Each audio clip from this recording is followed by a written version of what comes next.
Mumbai Pune express वेवरील missing link बंद, दुसऱ्या बोगद्याच्या आधी दरड कोसळली, सुदैवानं वाहन नसल्यानं मोठी दुर्घटना टळली. कर्जत लोणावळा दरम्यान रेल्वे ट्रॅकवर दरड कोसळली, पुणे मुंबई दोन्ही मार्गांवरील एक्सप्रेस रद्द. कर्जत तालुक्यात तुफान पाऊस, उल्हास नदीनं धोक्याची पातळी ओलांडली, 30हून अधिक गावांचा संपर्क तुटला. खोपोली पेण महामार्ग पाण्याखाली, सारसन ते इसांबा फाट्यावर पाणी आल्यानं प्रचंड वाहतूक कोंडी, खोपोली आणि पेणला जोडणारा रस्ता पूर्णपणे बंद.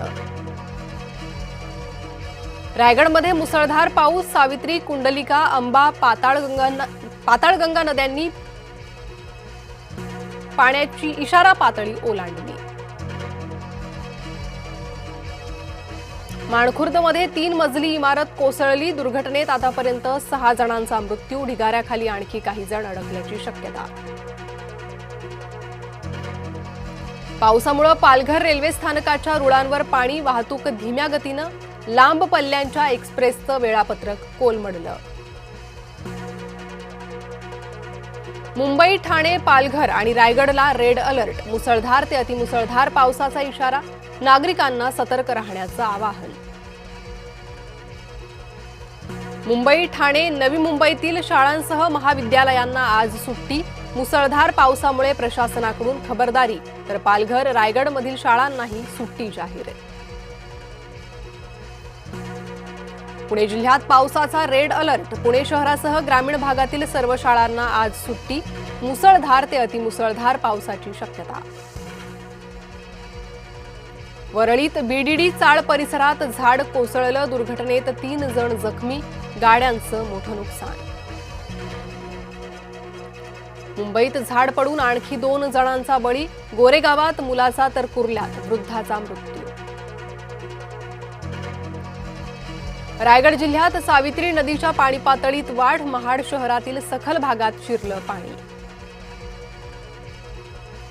रायगड जिल्ह्यात पावसाची संततधार, पालीतील बल्लाळेश्वर मंदिरात पुराचं पाणी. रायगडमध्ये पुराच्या पाण्यात अडकलेल्या 22 नागरिकांना वाचवलं, तर कुंडलिका नदीच्या पुरात अडकलेल्या 125 जणांची सुखरूप सुटका. दापोली तालुक्यात मुसळधार पाऊस, पावसामुळे दापोली शहराला पाण्याचा वेढा, प्रमुख राज्यमार्ग पाण्याखाली. रत्नागिरीत जगबुडी नदी धोका पातळीच्या वर, खेडमध्ये पूरस्थिती, तर नारंगी नदीलाही पूर. रायगडच्या दिघी येथे मच्छीमारांची बोट बुडाली, बोटीतील सर्व मच्छीमारांना वाचवण्यात यश. तळेगाव दाभाडेत चक्क डांबरी रस्त्यातून उडाले पाण्याचे फवारे, विकास कामांची पोलखोल, नागरिकांचा संताप.